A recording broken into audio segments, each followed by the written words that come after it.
CM camp కార్యాలయంలో ముఖ్యమంత్రి YS Jagan సమక్షంలో మాజీ ఐఏఎస్ అధికారి ఏఎండి ఇంతియాజ్ వైఎస్ఆర్ కాంగ్రెస్ పార్టీలో చేరారు. స్వచ్ఛంద పదవీ విరమణ చేసిన ఇంతియాజ్ సెర్ఫ్ సీఈఓగా మైనార్టీ సంక్షేమ శాఖ కార్యదర్శిగా బాధ్యతలు నిర్వహించారు.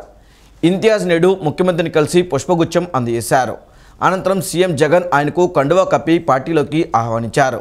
ఈ కార్యక్రమంలో పాల్గొన్న YSRCP regional coordinator Ramasubbareddy, Kurnool MLA Hafeez Khan, Kurnool mayor BY Ramaiah, మాజీ ఎమ్మెల్యే ఎస్వి మోహన్ రెడ్డి తదితరులు పాల్గొన్నారు. హైదరాబాద్ కంటే మిన్నగా రాజధాని ఉండాలని అమరావతికి రూపకల్పన చేశానని టీడీపీ అధినేత చంద్రబాబు అన్నారు. టీడీపీ జనసేన కలిసి తాడేపల్లిగూడెంలో ఏర్పాటు చేసిన జెండా సభలో ఆయన ఈ వ్యాఖ్యలు చేశారు. తెలుగోడి రోషమేంటో వచ్చే ఎన్నికల్లో చూపిద్దామని చంద్రబాబు పిలుపునిచ్చారు. వైఎస్ఆర్సీపీ విముక్త ఆంధ్రప్రదేశ్ కోసమే టీడీపీ జనసేన పార్టీలు కలిశాయని టీడీపీ అధినేత చంద్రబాబు నాయుడు తెలియజేశారు. రాష్ట్రాన్ని విధ్వంసం చేసిన జగన్ పార్టీని ప్రజలు తరిమి కొట్టాలని పిలుపునిచ్చారు. పశ్చిమ గోదావరి తాడేపల్లిగూడెంలో నిర్వహించిన తెలుగు జన విజయకేతనం జెండా ఉమ్మడి సభలో ఆయన ప్రసంగించారు. తెలుగోడి రోషమేంటో వచ్చే ఎన్నికల్లో చూపిస్తామని చంద్రబాబు పిలుపునిచ్చారు. రాష్ట్రాన్ని ఇంకా ఎలా దోచుకోవాలో జగన్ వద్ద స్కెచ్ ఉందని, రాష్ట్రాన్ని ఎలా అభివృద్ధి చేయాలో తమ వద్ద బ్లూ ప్రింట్ ఉందని తెలియజేశారు. రాష్ట్ర పునర్నిర్మాణం కోసం ప్రజలు మాతో చేతులు కలపాలని 2029కి విజన్ డాక్యుమెంట్ తయారు చేశామని, హైదరాబాద్ కంటే మిన్నగా రాజధాని ఉండాలని అమరావతికి రూపకల్పన చేశామని తెలియజేశారు. ఏ సీఎం అయినా అభివృద్ధి పనులతో పాలన సాగిస్తారని, జగన్ సీఎం అయ్యాక అరాచకాలతో పాలన సాగిస్తున్నారని విమర్శించారు. ప్రజాస్వామ్యాన్ని జగన్ అపహాస్యం చేశారు. పెట్టుబడులు తెచ్చి రాష్ట్రంలో సంపద సృష్టిస్తామని, దోచుకున్న డబ్బులతో జగన్ మళ్లీ ప్రజల వద్దకు వస్తున్నారని అన్నారు. కావున వచ్చే ఎన్నికలు రాష్ట్రానికి ఎంతో కీలకమని, వైఎస్ఆర్సీపీ దొంగలపై టీడీపీ జనసేన పోరాడాలని సూచించారు. రాష్ట్ర ప్రజల కోసం కుదిర్చిన పొత్తు ఇదని చంద్రబాబు అన్నారు. కూటమిలో ఎవరు ఎక్కువ కాదు, ఎవరు తక్కువ కాదని రెండు పార్టీలు కలిసి ప్రజల కోసం అడుగులు వేస్తున్నాయని తెలియజేశారు. టీడీపీ జనసేన దెబ్బకు ఫ్యాన్ ముక్కలైపోవాలని పేర్కొన్నారు. పొత్తు గెలవాలి, రాష్ట్రం నిలవాలని, ఆంధ్రప్రదేశ్ ఇక అన్స్టాపబుల్ అని స్పష్టం చేశారు. ఈ తాడేపల్లిగూడెం సభ చూస్తే తాడేపల్లి ప్యాలెస్ కంపించిపోతుంది. అవునా కాదా అని మిమ్మల్ని అడుగుతున్నా. ఈ సభ స్పందన శుభ సూచకం. త్వరలో రాష్ట్రానికి మళ్ళీ నవోదయం, 5 కోట్ల భవిష్యత్తు కోసం ఇక్కడుండే యువత, విద్యార్థులు, పుట్టిన బిడ్డల కోసం, పుట్టబోయే బిడ్డల కోసం, వారి భవిష్యత్తు కోసం మేము కలిశామని చెప్పి కూడా నేను మీకు తెలియజేస్తున్నా. రాష్ట్రంలో వెలుగు నింపే పొత్తు అవునంటే గట్టిగా ఆమోదం తెలియజేయండి. రాష్ట్ర పునర్నిర్మాణం కోసం మాతో చేతులు కలపండి, మాతో అడుగేయండి మనస్ఫూర్తిగా మిమ్మల్ని అందరినీ కోరుకుంటున్నా. అదే సమయంలో మీరు ఒక్కసారి చూస్తే రాష్ట్ర పరిస్థితి అందరం అర్థం చేసుకోవాలి. 2014 గతాన్ని ఒకసారి నెమరు వేసుకుని భవిష్యత్తుకు నాంది పలకాల్సిన బాధ్యత మనందరికీ ఉంది. హైదరాబాద్ కంటే మిన్నగా ఒక రాజధాని ఉండాలని, ప్రపంచమే గుర్తించే విధంగా చేయాలని ఆ రోజు రూపకల్పన చేశాం. ఒక సంక్షేమమో ఒక అభివృద్ధికో నాంది పలుకుతారు. కానీ దురదృష్టం, ఈ ముఖ్యమంత్రి మొట్టమొదటిసారిగా మా ఇంటి పక్క నుండి ప్రజా వేదిక కూల్చి ఈయన పరిపాలన ప్రారంభించాడంటే, ఎన్నికల తర్వాత మీడియా పైన అందరిపైన పిడిగుద్దులు గుద్దే పరిస్థితికి వచ్చాడంటే ఇది ఇతని స్వభావం. అదే అహంకారం ఇతనికి. మహిళలను చంపడమే పనిగా పెట్టుకుని 40 మందిని చంపేశారు. ఆ తర్వాత తన పట్టుకొచ్చి పోలీస్ స్టేషన్లో పెట్టి, జైల్లో పెట్టి కేసులు ఎన్క్వైరీ అవుతా ఉంటే రాజంపేట నుంచి వస్తూ ఎన్కౌంటర్లో చనిపోయే పరిస్థితికి వచ్చాడు. ఇంకో పక్క ఎన్ని విధాలుగా ప్రయత్నం చేశారు పవన్ కళ్యాణ్ గారి మీద. విమానంలో వస్తే వీళ్ళబ్బ సొత్తు మారిగా విమానాశ్రయానికి రావడానికి వీలు లేదంట. విశాఖపట్నంలో వీధుల్లో తిరుగుతా ఉంటే తిరగకూడదని ఆయన హోటల్లో కట్టడి చేసే పరిస్థితికి వచ్చారు.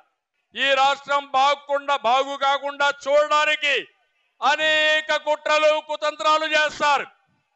ప్రతి ఒక్క వ్యక్తి అప్రమత్తంగా ఉండాలి. ఆ అప్రమత్తంగా లేకపోతే రాష్ట్రం నాశనం అయిపోతే, రాష్ట్రం నష్టపోతే అందులో కూడా మనం కూడా బాగాలి. అందుకే అందరికీ సీట్లు ఇవ్వలేకపోవచ్చు, కానీ అటు జనసేన ఇటు తెలుగుదేశం కోరుకున్న వాళ్ళందరికీ సీట్లు ఇవ్వలేం. కానీ ఒకటి మాత్రం మేము హామీ ఇస్తున్నా ఈ మహాసభలో, పవన్ కళ్యాణ్ గారి సమక్షంలో. అది ఏంటంటే పని చేసిన ప్రతి ఒక్క కార్యకర్తకు నాయకుడికి న్యాయం చేసే బాధ్యత ఈ రెండు పార్టీలు, ఈ ఇద్దరు నాయకులు మేము తీసుకుంటాం. ఒక్క విషయం మీరు గుర్తుపెట్టుకోండి, నేతలు ఎవరు ఎగోకు పోవద్దండి. ఎవరు ఎక్కువ కాదు, ఒకరు తక్కువ కాదు.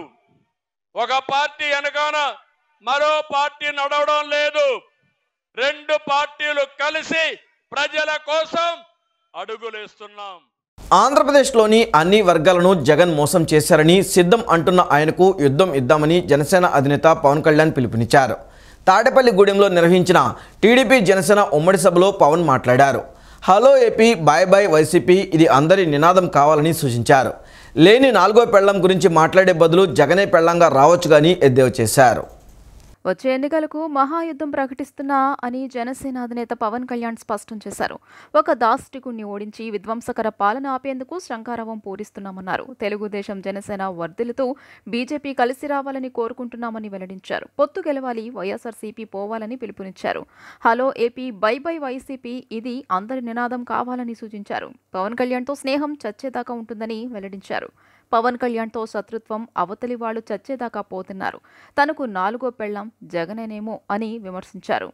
లేని నాలుగో పెళ్లం గురించి మాట్లాడే బదులు జగనే పెళ్లంగా రావచ్చుగా అని ఎద్దేవా చేశారు. జగన్కి సంబంధించిన వరకు తనవి 3 పెళ్లిళ్లు 2 విడాకులు. కానీ పవన్ కళ్యాణ్ అంటే రాష్ట్ర ప్రజల భవిష్యత్తు అని తెలియజేశారు. తనకు సలహాలు ఇచ్చేవాళ్లు అక్కర్లేదు, యుద్ధం చేసేవాళ్లు కావాలని పవన్ కళ్యాణ్ అన్నారు. ఓట్లు తీసుకొచ్చేందుకు జన సైనికులు సిద్ధంగా ఉన్నారని, యుద్ధం చేస్తేనే జగన్ కూలిపోతారని పేర్కొన్నారు.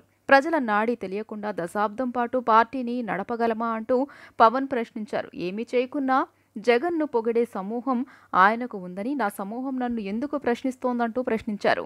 పొత్తులో భాగంగా 24 అసెంబ్లీ సీట్లు తీసుకున్నట్లు చెప్పిన పవన్ 24 సీట్లేనా అని అవతలి పక్షం విమర్శిస్తోందని ఆగ్రహం వ్యక్తం చేశారు. గాయత్రి మంత్రం కూడా 24 అక్షరాలే, అంకెలు లెక్క పెట్టవద్దని విపక్షాలు తెలుసుకోవాలన్నారు. చంద్రబాబు అనుభవం రాష్ట్రానికి అవసరమన్న పవన్ నవనగరాన్ని నిర్మించిన వ్యక్తి చంద్రబాబు అంటూ కితాబిచ్చారు. ప్రజల భవిష్యత్తు కోసం రోడ్లపైకి వచ్చానని అన్నారు. ఈ రోజున రాజధాని అంటే 3 చోట్ల పరిగెట్టాల్సి వస్తుంది. వ్యూహాత్మక పరిపాలనా కేంద్రం రాజధాని అంటే అమరావతియే రాజధానిగా ఉంటుందని చెప్పి ఇంకొక మారు ఈ తాడేపల్లి గూడెం ఈ జెండా సభ నుంచి ఇంకొక మారు ఉద్ఘాటిస్తున్నాం. 3 రాజధానులు లాంటి ఐడియాలు, ఈ 3 ముక్కల ఆలోచనలు, ఈ 3 ముక్కల ముఖ్యమంత్రి. ప్రధానమంత్రి గారు చెప్పారు 2014లో జగన్కి అధికారం వస్తే, ఆ రోజున 2014లో చంద్రబాబు గారు ఉన్నారు, మోదీ గారు ఉన్నారు, నేనున్నా, మిగతా అందరూ ఉంటే మోదీ గారు ఒకటే మాట ఉన్నారు, ఈ అలయన్స్ని కాకుండా జగన్ని తీసుకొస్తే స్కామ్ ఆంధ్ర అవుతుంది అనేది. 2019 నుంచి 24కి ఇది దోపిడీకి గురైన ఆంధ్ర అయింది. ఈ రోజున ఉద్యోగాలు లేవు, జీతాలు సంపాదించలేరు, ఎక్కడికి వెళ్ళాలో తెలియదు. ప్రజల సొమ్ము ప్రజలకు పంచి తన దానకర్ణుల్లా మాట్లాడుతున్నాడు జగన్. అరే, మీ తాత సంపాదించిన ముల్లా ఇంటి నువ్వేంది ఇవ్వడానికి? మీ తాత సంపాదించిన ముల్లా ఇది. ప్రజలు కష్టపడి కట్టిన ట్యాక్స్ నుంచి వచ్చిన డబ్బు, వాళ్ళ డబ్బు వాళ్ళకి ఇవ్వడం, అది వాళ్ళ హక్కు. అది నీకు నువ్వు దానం ఇచ్చే దానం కాదు, ఇది మర్చిపోకేది. ప్రభుత్వ ఉద్యోగులను మోసం చేశాడు, సిపిఎఫ్ అని చెప్పి ఉద్యోగుల్ని మోసం చేశాడు, అంగన్వాడీ కార్యకర్తలను మోసం చేశాడు, దివ్యాంగులకి మోసం చేశాడు, కౌలు రైతులు గిట్టుబాటు ధర ఇవ్వకుండా రైతులకి ఇళ్ల పట్టాల్లో దోపిడీలు. ప్రజల వద్దకి పాలన అంటే భీమ్లా నాయక్ సినిమాలకి కలెక్టర్లను కూర్చోబెట్టి టికెట్లు అమ్మించడం తప్ప ప్రజల వద్దకి పాలన ఇంకెక్కడ కనిపించింది? ఇంతింతై వటుడింతై నభో వీధిపై నంతై తోయిద మండలాగ్రమణకంతై వామనవతారాన్ని చూపిస్తుంది జనసేన. జగన్ గుర్తుపెట్టుకో, అర్ధపాతాల యుద్ధానికి తొక్కకపోతే నా పేరు పవన్ కళ్యాణే కాదు, నా పార్టీ జనసేనే కాదు. ఇప్పుడిప్పుడే ఇల్లు కడుతున్నాం, జనసేన ఇల్లు కడుతున్నాం, కోట కూడా కడతాం. తాడేపల్లి జగన్ కోట కూడా బద్దలు కొడతాం. మీరందరూ కూడా గత 5 సంవత్సరాలుగా మీ స్థానాల్లో వేదిక పైన కూర్చున్న పెద్దలు కానీ, ఇటు సైడ్ కూర్చున్న నాయకులు కానీ, మీరు కానీ, టీవీలో వీక్షిస్తున్న ప్రతి ఒక్కరూ మీదైన యుద్ధాలు, మినీ యుద్ధాలు వైసీపీ దుష్ట పాలన మీద చేస్తూనే ఉన్నారు. ఈ రోజున తాడేపల్లి గూడెం నుంచి నేను ఒకటే పిలిపిస్తున్నా, ఈ మినీ యుద్ధాలన్నీ కలిసి ఒక మహాయుద్ధాన్ని ప్రకటిస్తున్నాను. 2024 ఎన్నికలకి ఒక మహాయుద్ధానికి శంఖారావం పలుకుతున్నాను. 2047 నాటికి ఆంధ్రప్రదేశ్ను అభివృద్ధి చెందిన రాష్ట్రంగా తీర్చిదిద్దేందుకు వికసిత్ ఆంధ్ర 2047పై నీతి ఆయోగ్ ఆధ్వర్యంలో రూపొందించిన ముషాయిదా విజన్ డాక్యుమెంట్ ప్రణాళిక అద్భుతంగా ఉందని ప్రభుత్వ ప్రధాన కార్యదర్శి డాక్టర్ కెఎస్ జవహర్ రెడ్డి పేర్కొన్నారు. ఆంధ్రప్రదేశ్ రాష్ట్రం ప్రస్తుతం గ్రీన్ ఎనర్జీ, ప్రాథమిక రంగం అభివృద్ధి, రేవుల ఆధారిత అభివృద్ధి వంటి రంగాలలో దేశంలో అగ్రగామిగా ఉందని తెలిపారు. జాతీయ, అంతర్జాతీయ ప్రమాణాలతో కూడిన విద్య, వైద్యపరమైన మౌలిక సౌకర్యాల కల్పనకు ప్రభుత్వం ఇటీవల కాలంలో పెద్ద ఎత్తున చర్యలు చేపట్టిందని వెల్లడించారు. 2047 నాటికి ఆంధ్రప్రదేశ్ను అభివృద్ధి చెందిన రాష్ట్రంగా తీర్చిదిద్దేందుకు వికసిత్ ఆంధ్ర 2047పై నీతి ఆయోగ్ ఆధ్వర్యంలో రూపొందించిన ముసాయిదా విజన్ డాక్యుమెంట్ ప్రణాళిక అద్భుతంగా ఉందని ప్రభుత్వ ప్రధాన కార్యదర్శి డాక్టర్ కెఎస్ జవహర్ రెడ్డి పేర్కొన్నారు. నిన్న వెలగపూడి రాష్ట్ర సచివాలయంలో వికసిత్ ఆంధ్ర @2047పై నీతి ఆయోగ్ ఆధ్వర్యంలో ప్రజెంటేషన్ ఇచ్చారు. ఈ సమావేశంలో సిఎస్ జవహర్ రెడ్డి మాట్లాడుతూ, దేశానికి స్వాతంత్ర్యం వచ్చి 2047 నాటికి 100 వసంతాలు పూర్తి అవుతున్న సందర్భంగా దేశాన్ని వికసిత్ భారత్గా అనగా అభివృద్ధి చెందిన దేశంగా తీర్చిదిద్దాలన్న భారత లక్ష్యానికి అనుగుణంగా ఆంధ్రప్రదేశ్ రాష్ట్రాన్ని కూడా 2047 నాటికి అభివృద్ధి చెందిన ఆంధ్రప్రదేశ్గా తీర్చిదిద్దేందుకు కృషి జరుగుతోందని తెలియజేశారు. దానిలో భాగంగా పరిశ్రమలు, ఇంధన, వ్యవసాయం, మౌలిక సదుపాయాలు, సేవలు, గ్రీన్ ఎకానమీ, నగరాల అభివృద్ధి వంటి అంశాల్లో రాష్ట్రాన్ని అన్ని విధాలా మెరుగైన రీతిలో అభివృద్ధి చేసేందుకు ప్రణాళికలు అమలు చేయాల్సి ఉంటుందని సిఎస్ జవహర్ రెడ్డి పేర్కొన్నారు. ఆంధ్రప్రదేశ్ రాష్ట్రం ప్రస్తుతం గ్రీన్ ఎనర్జీ, ప్రాథమిక రంగం అభివృద్ధి, రేవులు ఆధారిత అభివృద్ధి వంటి రంగాల్లో దేశంలో అగ్రగామిగా ఉందని పేర్కొన్నారు. అంతేకాక ఆంధ్రప్రదేశ్ అంటే దేశానికే అన్నపూర్ణగా పేరుగాంచిందని తెలియజేశారు. అలాగే దేశంలోనే 2వ పెద్ద తీర ప్రాంతాన్ని కలిగి ఉందని, ఇటీవల కాలంలో నూతన ఓడరేవులను అభివృద్ధి చేయడంతో పాటు పర్యాటక పరంగా రాష్ట్రాన్ని జాతీయ, అంతర్జాతీయ స్థాయిలో అభివృద్ధి చేసేందుకు పెద్ద ఎత్తున చర్యలు తీసుకోవడం జరుగుతోందని చెప్పారు. అంతేకాక ఏపీ మీదుగా విశాఖపట్నం, చెన్నై, బెంగళూరు, హైదరాబాద్ పారిశ్రామిక కారిడార్లు వెళ్తుండటంతో పారిశ్రామికంగా రాష్ట్రాన్ని అన్ని విధాలుగా మరింత అభివృద్ధి చేసేందుకు పెద్ద ఎత్తున కృషి జరుగుతోందని పేర్కొన్నారు. తీర ప్రాంతంలో ఓడరేవులు, జాతీయ రహదారులు, విమానాశ్రయాలతో మెరుగైన రీతిలో కనెక్టివిటీని కల్పించేందుకు పెద్ద ఎత్తున అవసరమైన మౌలిక సదుపాయాలను కల్పించడం జరుగుతోందని తెలియజేశారు. జాతీయ, అంతర్జాతీయ ప్రమాణాలతో కూడిన విద్య, వైద్యపరమైన మౌలిక సౌకర్యాల కల్పనకు ప్రభుత్వం ఇటీవల కాలంలో పెద్ద ఎత్తున చర్యలు చేపట్టిందని అన్నారు. ఈ నేపథ్యంలో రానున్న 2047 నాటికి ఆంధ్రప్రదేశ్ రాష్ట్రాన్ని అన్ని రంగాల్లో అభివృద్ధి చెందిన రాష్ట్రంగా తీర్చిదిద్దేందుకు ఈ డివిజన్ డాక్యుమెంట్ ఎంతో దోహదం చేస్తుందని సిఎస్ జవహర్ రెడ్డి పేర్కొన్నారు. నీతి ఆయోగ్ రూపొందించిన ఈ వికసిత్ ఆంధ్ర 2047 విజన్ డాక్యుమెంట్ చాలా బాగుందని, వివిధ శాఖలు అందించిన ఇన్పుట్ ఆధారంగా మంచి డాక్యుమెంట్ను రూపొందించారని సిఎస్ జవహర్ రెడ్డి కొనియాడారు. ఈ ప్రణాళిక అమలుకు సంబంధించిన వనరులు, ఇతర అంశాలపై త్వరలో ముఖ్యమంత్రి వద్ద దీనిపై ప్రెజెంటేషన్ ఇచ్చి వారి సూచనలు, సలహాలు తీసుకుని వారి ఆమోదంతో ఈ ప్రణాళిక అమలు చర్యలకు తీసుకుందామని ప్రభుత్వ ప్రధాన కార్యదర్శి డాక్టర్ జవహర్ రెడ్డి పేర్కొన్నారు. రాష్ట్ర ప్రజలంతా వైఎస్ఆర్సీపీని మరోసారి అధికారంలోకి తీసుకురావాలనే ఆశతో ఉన్నారని, కుప్పంతో సహా అన్ని నియోజకవర్గాలలో వైఎస్ఆర్సీపీ అఖండ మెజార్టీతో అన్ని నియోజకవర్గాలలో విజయం సాధిస్తుందని ఎమ్మెల్యే వెల్లంపల్లి శ్రీనివాస్ ధీమా వ్యక్తం చేశారు. గడప గడపకు మన వెల్లంపల్లి కార్యక్రమం స్థానిక 57వ డివిజన్లో నిన్న సాయంత్రం జరిగింది. ఈ కార్యక్రమంలో పాల్గొన్న వెల్లంపల్లి న్యూ రాజరాజేశ్వరిపేట పరిసర ప్రాంతాలలో పర్యటించి స్థానిక ప్రజల సమస్యలను తెలుసుకున్నారు. వాటిలో కొన్నింటిని సంబంధిత అధికారులతో మాట్లాడి అక్కడికక్కడే పరిష్కరించారు. ఎమ్మెల్సీ ఎండి రుహుల్లా, కార్పొరేటర్ ఈశ్వరపు దేవి, నాయకులు మల్లెల చెన్నకేశ్వరరెడ్డి, ఈశ్వరపు రాజు తదితరులు పాల్గొన్నారు. మళ్ళీ రేపు ఎన్నికలు రాబోతున్నాయి. మంచిగా ముఖ్యమంత్రిని ఎన్నుకోవాలి. ప్రతి ఒక్కరు కూడా జగన్మోహన్ రెడ్డి గారికి ఓటేయాలి. 175 నియోజకవర్గాల్లో జగన్మోహన్ రెడ్డి గారు గెలవాలి అని చెప్పని ఆంధ్ర రాష్ట్రంలో ఉన్న ప్రజానికం అంతా కూడా అనుకోవడం చాలా సంతోషంగా. తప్పకుండా ప్రజావాకుతో దైవ బలంతో జగన్మోహన్ రెడ్డి గారు మరొక్కసారి ముఖ్యమంత్రిగా ప్రమాణ స్వీకారం చేస్తారని, ఈ నియోజకవర్గం నుంచి ఎమ్మెల్యేగా నేను కూడా గెలుపొందుతా అని చెప్పని ప్రజల నుంచి వస్తున్న దీవెనలు చూసి చాలా సంతోషంగా ఉందని తెలియపరచుకుంటూ, చంద్రబాబు నాయుడు ఎన్ని కుట్రలు కుతంత్రాలు చేసినా కానీ ప్రజలందరూ కూడా జగన్మోహన్ రెడ్డి గారి వైపే ఉన్నారని చెప్పేదానికి మా యొక్క పర్యటనలే ఉదాహరణ అని చెప్పి అందరూ కూడా తెలియపరచుకుంటారు. ఏపీలో అధికార వైఎస్ఆర్సీపీ 8వ అభ్యర్థుల జాబితాను విడుదల చేసింది. వైసీపీ పార్టీ సమన్వయకర్తల పేరిట మొత్తం 5 పేర్లను పార్టీ ప్రకటించింది. గుంటూరు ఎంపీ స్థానం సమన్వయకర్తగా కిలారు రోసయ్య, పొన్నూరు అసెంబ్లీ స్థానం సమన్వయకర్తగా అంబటి మురళి, ఒంగోలు ఎంపీ సమన్వయకర్తగా చెవిరెడ్డి భాస్కర్ రెడ్డి, కందుకూరు అసెంబ్లీ స్థానం సమన్వయకర్తగా బుర్రా మధుసూదన్ యాదవ్, జీడీ నెల్లూరు నియోజకవర్గం సమన్వయకర్తగా కృపాలక్ష్మి పేర్లను వైసీపీ అధిష్టానం విడుదల చేసింది. అధికార పార్టీ వైఎస్ఆర్సీపీ తాజాగా ఇన్ఛార్జ్ల 8వ జాబితా విడుదల చేసింది. మొత్తం 5 మంది నేతలకు ఇన్ఛార్జీలుగా బాధ్యతలు అప్పగించింది. ఏపీ సీఎం వైసీపీ అధ్యక్షుడు వైఎస్ జగన్మోహన్ రెడ్డి ఆదేశాల మేరకు 2 పార్లమెంట్ 3 అసెంబ్లీ నియోజకవర్గాలకు సమన్వయకర్తలను నియమించారు. ఈ మేరకు వైసీపీ కేంద్ర కార్యాలయం బుధవారం రాత్రి ఓ ప్రకటన విడుదల చేసింది. ఇప్పటి వరకు మార్పులు చేర్పులు పోను 8వ లిస్టుతో కలిపి దాదాపు 72 స్థానాలు ప్రకటించారు. 17 ఎంపీ స్థానాలు ప్రకటించినట్లయింది. గుంటూరు ఎంపీ స్థానానికి కిలారు రోసయ్య, ఒంగోలు ఎంపీ సీటు బాధ్యతలు చెవిరెడ్డి భాస్కర్ రెడ్డికి అప్పగించిన జగన్, అసెంబ్లీ విషయానికొస్తే పొన్నూరు నుంచి అంబటి మురళి, కందుకూరు నుంచి బుర్రా మధుసూదన్ యాదవ్, జీడీ నెల్లూరు స్థానానికి కల్లత్తూరు కృపాలక్ష్మికి సమన్వయకర్తగా బాధ్యతలు అప్పగిస్తూ పార్టీ కేంద్ర కార్యాలయం ఓ ప్రకటన విడుదల చేసింది. ముఖ్యమంత్రి జగన్మోహన్ రెడ్డి ప్రభుత్వంలో కొండ ప్రాంతంలో కూడా అనేక మౌలిక సదుపాయాలు కల్పించడం జరిగిందని, కొండ అంచున నివాసం ఉంటున్న వారికి కూడా అభివృద్ధి సంక్షేమ కార్యక్రమాలు కల్పించామని పశ్చిమ నియోజకవర్గ వైఎస్ఆర్సీపీ సమన్వయకర్త షేక్ ఆసిఫ్ తెలిపారు. వాలంటీర్ వ్యవస్థ ద్వారా ప్రజల ముంగిటికే సంక్షేమ పథకాలు అందిస్తున్న ఏకైక ప్రభుత్వం జగనన్న ప్రభుత్వమని అన్నారు. జగన్ పాలన పట్ల ప్రజలు సంతృప్తిగా ఉన్నారని, రాబోయే ఎన్నికల్లో వైసీపీ గెలుపు ఖాయమని ధీమా వ్యక్తం చేశారు. విజయవాడ పశ్చిమ నియోజకవర్గం 38వ డివిజన్లో స్థానిక కార్పొరేటర్ షేక్ రహమతున్నిసా ఆధ్వర్యంలో జరిగిన గడప గడపకు కార్యక్రమంలో నగర మేయర్ రాయన భాగ్యలక్ష్మి, పశ్చిమ నియోజకవర్గ సమన్వయకర్త షేక్ ఆసిఫ్ పాల్గొన్నారు. 4 స్తంభాల సెంటర్ బాలాజీ క్యాంటీన్ కొండ ప్రాంతం నుండి ప్రారంభించిన పర్యటనలో గడప గడపకు వెళ్లి 5 ఏళ్ల వైసీపీ పాలనలో సాధించిన అభివృద్ధి సంక్షేమ కార్యక్రమాలను ప్రజలకు వివరించారు.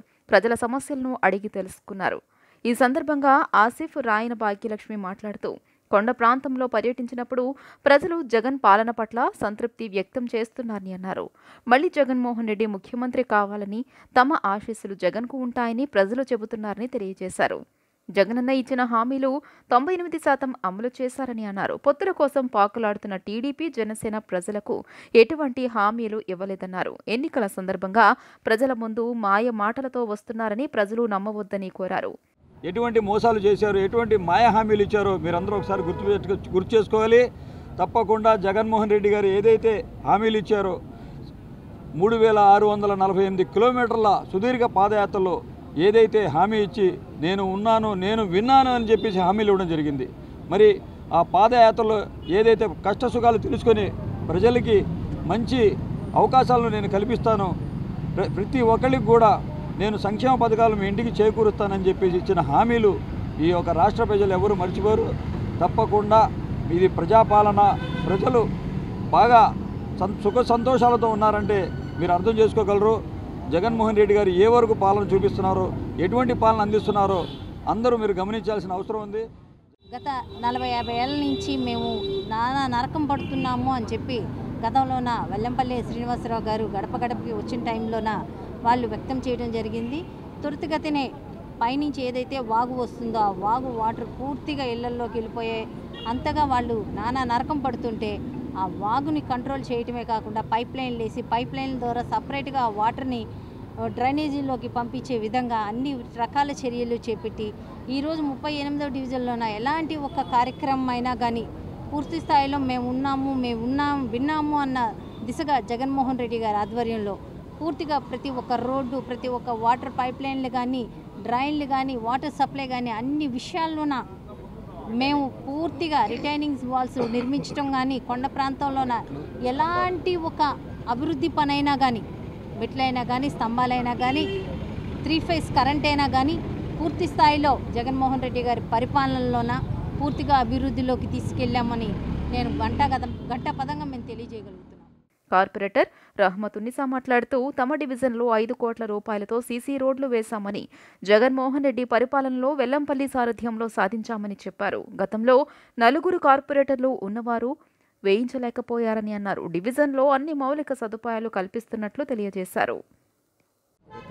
ప్రతి ఇంటికి సంక్షేమ పథకాలు కానీ, మరి వాళ్ళకి పింఛన్లు కానీ, ముసలోళ్ళు అందరూ వచ్చి మాకే చెబుతారు, ఇది మా గుర్తు కదమ్మా అంటున్నారు. మా జగన్ గారి గుర్తు ఇది, మేము వేసేది ఆయనకే అంటున్నారు. మేము తప్పకుండా గెలిపించుకుంటాం. ఆసిఫ్ గారికి గెలిపించుకుని మా మైనార్టీ నాయకత్వం ఏంటో, మా మైనార్టీ బలం ఏంటో చూపించాలని జగన్మోహన్ రెడ్డి గారికి కానుకగా ఇస్తాం. రాష్ట్రంలో త్వరలో జరగబోయే అసెంబ్లీ ఎన్నికలలో వైఎస్ఆర్సీపీ సెంట్రల్ నియోజకవర్గ అభ్యర్థి వెల్లంపల్లి శ్రీనివాసరావును గెలిపించాలంటూ ఆయన కుటుంబ సభ్యులు నిన్న 33వ డివిజన్లో పర్యటించారు. స్థానిక కార్పొరేటర్ శర్వాణి మూర్తితో కలిసి వెల్లంపల్లి కుటుంబ సభ్యులు మంచుకొండ చక్రవర్తి సత్యనారాయణపురంలో విస్తృతంగా పర్యటించారు. జగన్మోహన్ రెడ్డి సారథ్యంలోని రాష్ట్ర అభివృద్ధి సాధ్యపడుతుందని, అర్హులైన ప్రతి ఒక్కరికి సంక్షేమ పథకాలు అందాయని గుర్తు చేశారు. రానున్న ఎన్నికల్లో అసెంబ్లీ, పార్లమెంట్ స్థానాలలో పోటీ చేస్తున్న వైసీపీ అభ్యర్థులు వెల్లంపల్లి శ్రీనివాసరావు, కేశినేని నానిని అత్యధిక మెజార్టీతో గెలిపించాలని విజ్ఞప్తి చేశారు. సెంట్రల్ నియోజకవర్గంలో జరిగిన అభివృద్ధిని చూసి ఓర్వలేక టీడీపీ నేతలు బురద రాజకీయాలు చేస్తున్నారంటూ దుయ్యబట్టారు. ఒక సంస్కృతిని కాపాడడంలో, ఒక సాంప్రదాయం కాపాడడంలో ఆ రోజు మంత్రిగా ఆయన పూర్తి బాధ్యతలు నెరవేర్చారు. అదేవిధంగా విజయవాడ నగరాన్ని అభివృద్ధి పదంలో నడిపించడంలో వెల్లంపల్లి శ్రీనివాస్ గారు తనకంటూ ఒక ప్రత్యేక ముద్రను వేశారు. ఇవి ఈరోజు ఆయన ఇక్కడ సెంట్రల్ నియోజకవర్గ ఇన్ఛార్జిగా వేసినప్పుడు ఇక్కడ ఉన్న అభివృద్ధి ఇంకా ఎక్కువ జరగాలని, ఇంకేమైనా సమస్యలు ఉన్నాయి ఏంటో కూడా తెలుసుకోమని ఈరోజు మమ్మల్ని పంపిస్తున్నప్పుడు గత పాలకులు చేసిన నిర్వాకాలు, ఈరోజు మేము చేసిన అభివృద్ధి మధ్య వ్యత్యాసాన్ని చూడమని చెప్పి మేము ప్రతిపక్షాలను అడుగుతున్నాం.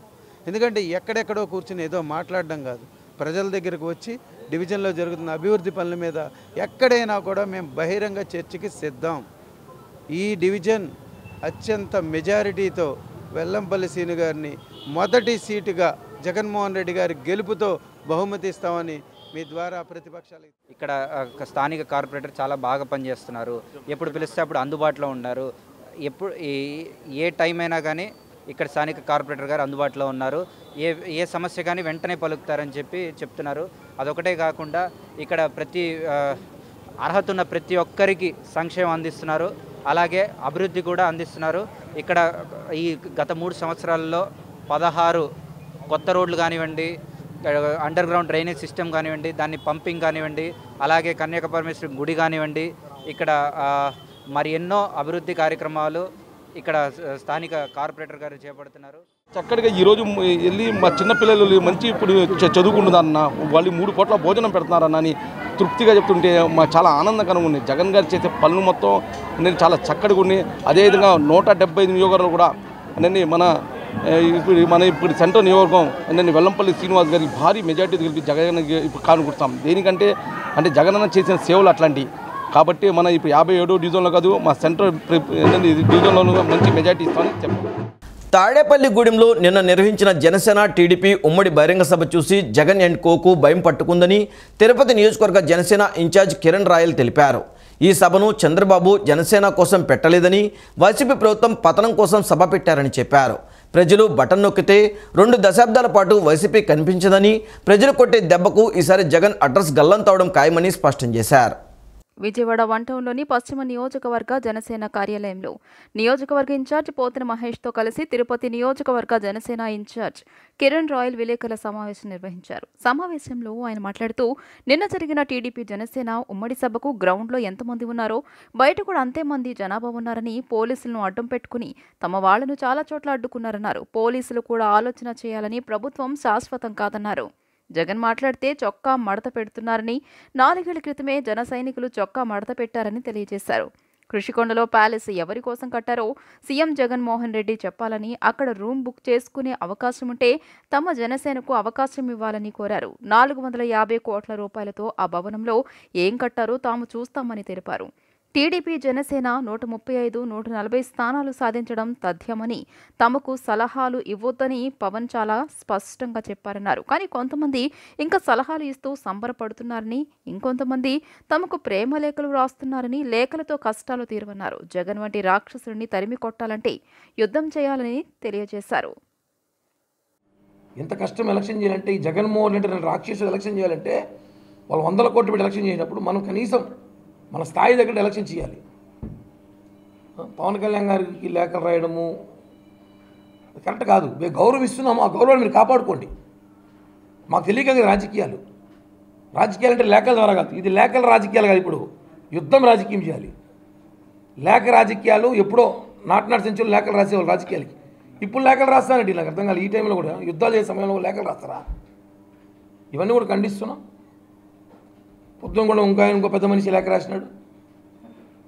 వీళ్ళకి ఆ లెటర్లో ఆ పెళ్ళి లెటర్ దొరికితే తెలియట్లేదు, కానీ ఊరికే రాసి పడేస్తారు. ఆ లేఖల్లో కూడా ఈరోజు ఆయన రాశాడు, పవన్ కళ్యాణ్ గారితో కలిసి పనిచేయాలనుకున్నట్టే. చేయండి, ఎవరుతున్నారు? పవన్ కళ్యాణ్ గారు ఎవరు రావద్దని చెప్పట్లేదు పార్టీలోకి. రండి, పని చేయండి, సలహాలు ఇవ్వకండి, ఉచిత సలహాలు ఇవ్వకండి. పవన్ కళ్యాణ్ గారికి పవర్ షేరింగ్ రావాలా కాదా అని ఆయనకు తెలుసు. జనసేన పార్టీ నాయకులు మేమంతా ఉన్నాం.